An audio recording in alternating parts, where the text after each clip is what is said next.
1000 रुपया डालते हो। अरे तुमको तो डालना था, इतनी रिश्वत तुम्हारे दौर में आम हो गई कि तुम कम से कम एक के अकाउंट में 50,000 डालते तो शायद हम कैसे मान सकते थे कि तुमने रिश्वत का एक 5% हिस्सा गरीबों को दिया। इतना रिश्वत तुमने लिया है।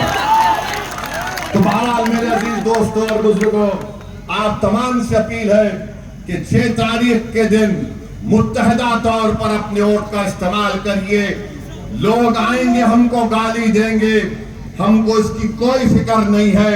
लोग इल्जाम लगाते, हमको कोई फिक्र नहीं है, मगर हमारा एक ही ख्वाब है कि हम इस दुनिया से जाने से पहले देखना चाहती हैं कि भारत की जमहूरियत और मजबूत हो, और मजबूत ऐसे होगी जब यहाँ पर अल्पसंख्यक समाज को उनके अपनी सियासी लीडरशिप होगी। आपको अपने वोट से अपनी सियासी लीडरशिप को बनाना है, यहाँ कर भिजाइए। आप सब लोग पतंग छाप पर वोट देंगे इंशाअल्लाह। अब वादा कर रहे हैं आप, याद रखिए बिहार में जंगल राज अभी भी चल रहा है। एक जंगल राज था जब लालू के परिवार के लोग मुख्यमंत्री थे, दूसरा जंगल राज मोदी, नीतीश कुमार और फिर तेजस्वी जी कभी कभी शामिल हो गए तो जंगल राज चल रहा है। ये वो पहला पार्ट 1 था, ये पार्ट 2 चल रहा है। तो दोनों जंगल राज थे जिसमें राज वोट तो ले लिया मगर राज कोई और कर रहा था, गरीब को कोई फायदा नहीं हुआ। अरे बिहार में 4% लोग, 4% बेरोजगारी का तनासुब है, 4% देर है, अपनी गलती को मानने को तैयार नहीं है। मेरे अजीज दोस्तों और बुजुर्गों, आपकी क़यादत होना जरूरी है। भारत की जमहूरियत मजबूत होगी, भारत की जमहूरियत मजबूत होगी। आप बताइए 17% अल्पसंख्यक समाज मुसलमानों की आबादी है और कितने पूरे पार्टी टिकट देते हैं। क्या हाल बना के रख दिया आपने। सिर्फ हमसे वोट ले लेंगे और उसके बाद हमको लाचार और लावारिस करके छोड़ देंगे। तो नीतीश कुमार का 20 साल से मुख्यमंत्री है, राजगीर में अटका हुआ है। एक राजद का लालू परिवार है, सिर्फ एक ही अपने बेटे में अटका हुआ है। बताओ कहां विकास होगा। तो विकल्प क्या है। विकल्प MIM पार्टी है। हमने रावण के साथ, चंद्रशेखर आजाद रावण के साथ और स्वामी प्रसाद मौर्य के साथ मिलकर हमने अलायंस किया है। तो हम आपको बताने आए हैं मेरे अजीज दोस्तों, दिल का बना हुआ नहीं है।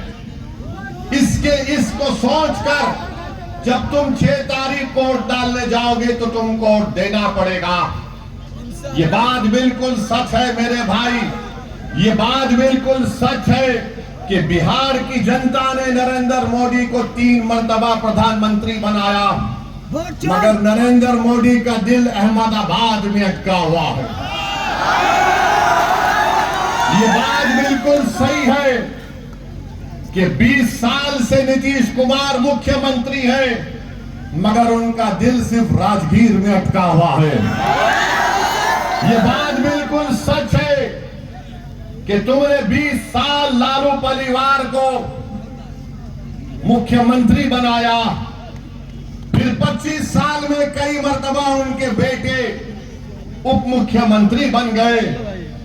तुमने झोली भर भर कर उनको वोट दिया मगर लालू का दिल सिर्फ अपने बेटे में अटका हुआ है। बेटा भी इंशाअल्लाह ताला मुख्यमंत्री बनेगा।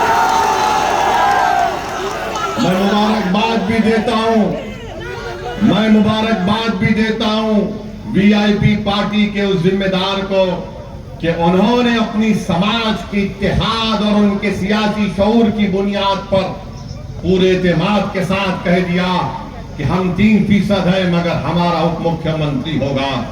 अब बताओ, जो लोग मजलिस पर उंगलियां उठाते हैं, जो 17% की आबादी में है, बताओ क्या संविधान में राइट टू इक्वालिटी नहीं है कि मसावात होगा। क्या संविधान में इस बात की बात नहीं की गई कि भाईचारगी होगी?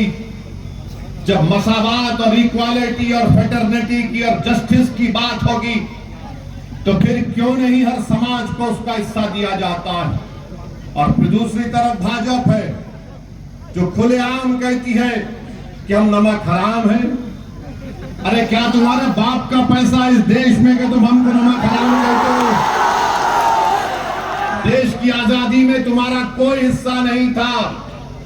यह बिहार की तारीख बताएगी कि यहां पर हमारे बुजुर्गों ने अंग्रेजों की गुलामी से इस मुल्क को छुटकारा दिलाने के लिए जिना के पैगाम को ठुकराया।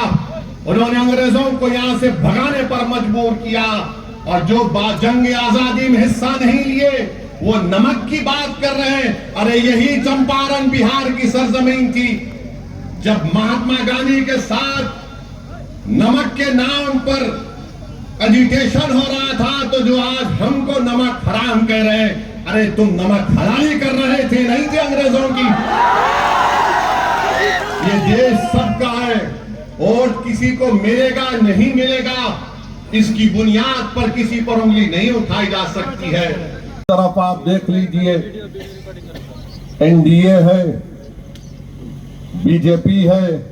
बीजेपी तो अल्पसंख्यक समाज जो भारत की 14% आबादी उसमें से किसी को टिकट नहीं देते। जेडीयू है तो कितने दिए? 2 टिकट दिए। और फिर मोदी जी किस जबान से